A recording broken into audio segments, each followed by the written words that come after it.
Okay, so I have a little gamer confession to make. You see, I've actually never played a Final Fantasy game before.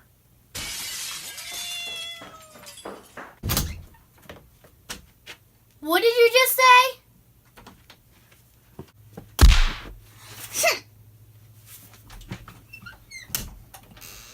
Hauser! I played Zelda!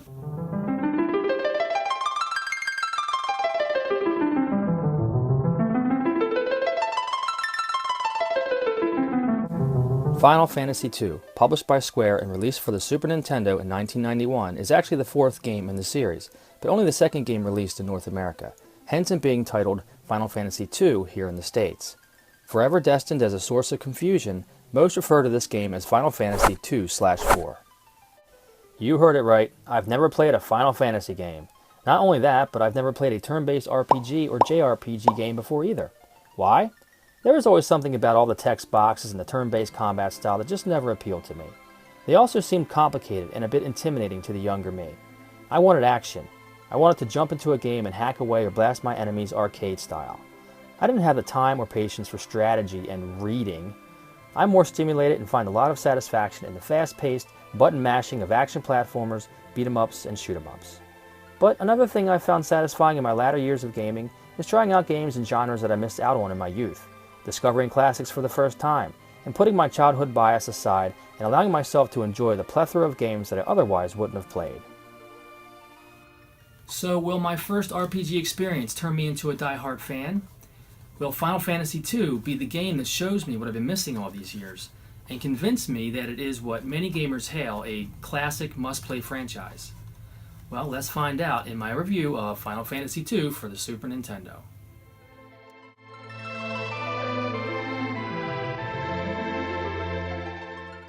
The first thing that I noticed upon putting in the game was the score. Right away it set the mood and drew me in as the opening story played out.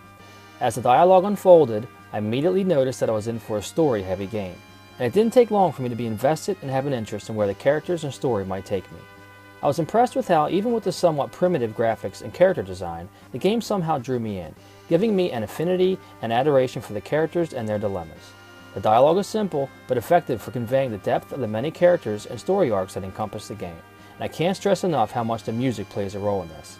As the tone of the story changes, the music masterfully follows suit, and pulls your emotions in the proper directions, giving the game a depth and grandness that I don't often see in a game from this era.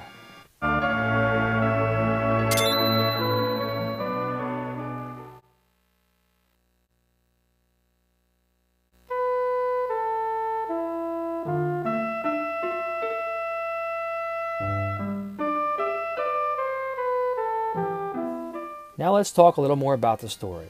The main character in the game is Cecil, who is captain of the Red Wings, the air force of the Kingdom of Baron, who is tasked with stealing the crystal of water from the innocent Mysidians. Fraught with discontent and guilt, Cecil questions the king's motives, and is removed from his command as captain of the Red Wings. He is ordered, along with the dragoon, Kane, to deliver a package with unknown contents to the village Mist. Cecil, who is also known as the Dark Knight, I'm Batman, vows to never betray his conscience again, even if ordered. With his love interest Rosa sending him off on his mission, Cecil, the Dark Knight, I'm Batman, and the Dragoon Kane set off to the village Mist to deliver the king's package. To the horror of Cecil and Kane, the package's purpose was to destroy the village and all of its inhabitants. But a young girl named Rydia survives and becomes your companion.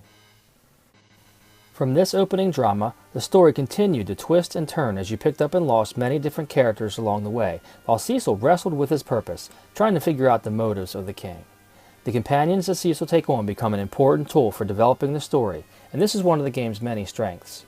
The companions all have depth and character and give the game a grandeur and charm that I found gripping. Moments like when Edward the Bard sees the image of Anna, his dead girlfriend, over the water, who sacrificed herself to save him, as he pleads with her not to leave him alone, were moving and emotional.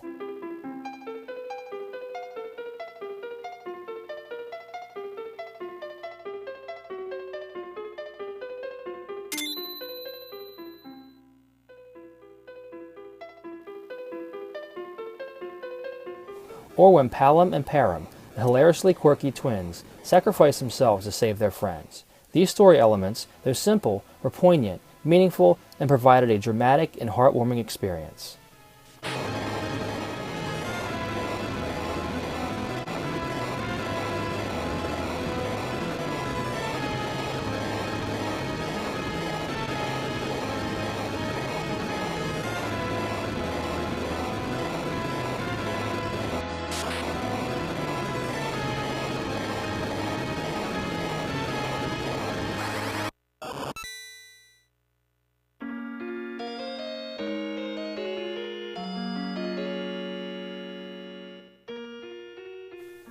As you made your way through the many towns and castles, the story continued to unfold. You could speak with the various characters that you encountered, which gave the main theme a bit more depth. The plot slowly but steadily builds into an epic saga that includes an underworld and going to the moon. As Cecil and his party venture to discover why Golbez, the main antagonist of the game, was collecting the crystals, the characters and their stories grew, and I found myself becoming attached to every companion that Cecil took on, making their departures all the more difficult to accept. The character development and the camaraderie that I felt towards my eclectic group was impressive, to say the least. Pulling this off with such minimal graphics and dialogue is a testament to the care and effort put into the writing, and is, along with the music, a standout feature of the game.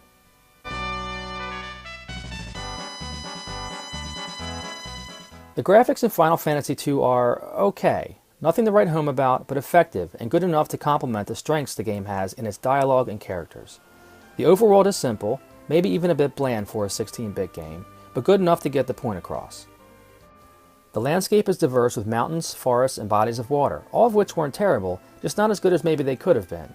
What stood out to me the most were the enemy designs. There were countless enemies you encountered along the way, and all had interesting features and were well crafted. The creatures didn't have any animation to them. They just flashed when attacking you or your party, but some would morph into multiple iterations before finally being defeated, and that was always cool to see.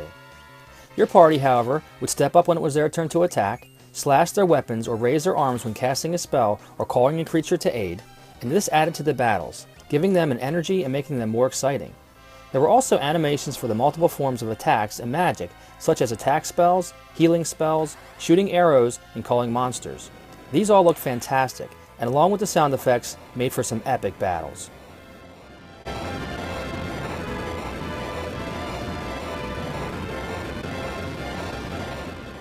Another thing that appealed to me were the moments when the story played out, or the cutscenes if you will. Even with the simple character sprites, the game was able to convey intense moments, humor, and emotion. There were screen flashes and sound effects, and I especially liked when a character would drop his or her head in sadness. But a favorite of mine is when Palom and Param would run around in their silliness, argue, and smack each other.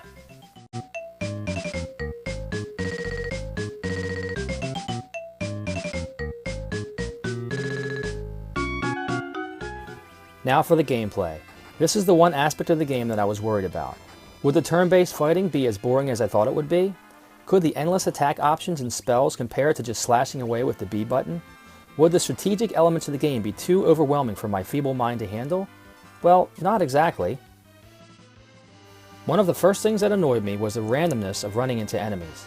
For someone who suffers with mild anxiety issues, when you're trying to get from point A to point B, and you know it's coming, but that jarring sound and the way you're jerked into battle whether you want to be or not, was unpleasant for me. Really? Come on, make it to the steps, make it to the steps. Come on, come on, come on, come on.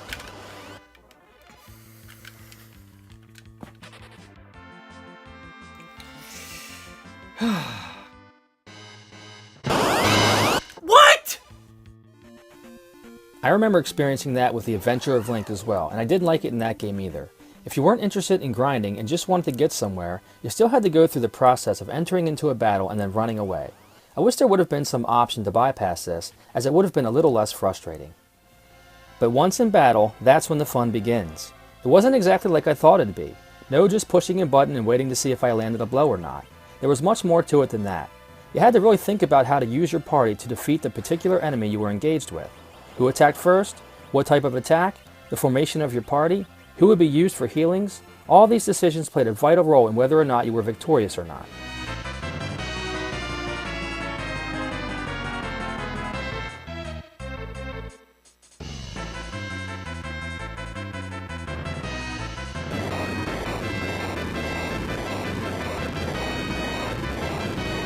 And the battle system was sort of a real-time system, where you had to think fast and make decisions as your enemy continued to attack your party.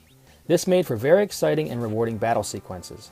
I also found a lot of pleasure in the strategy involved in determining how to defeat your enemy. I had to try and try again with several foes until I finally figured out the best strategy to win. This was very fun and probably my favorite aspect of the gameplay, and is really the heart and essence of what this game is all about.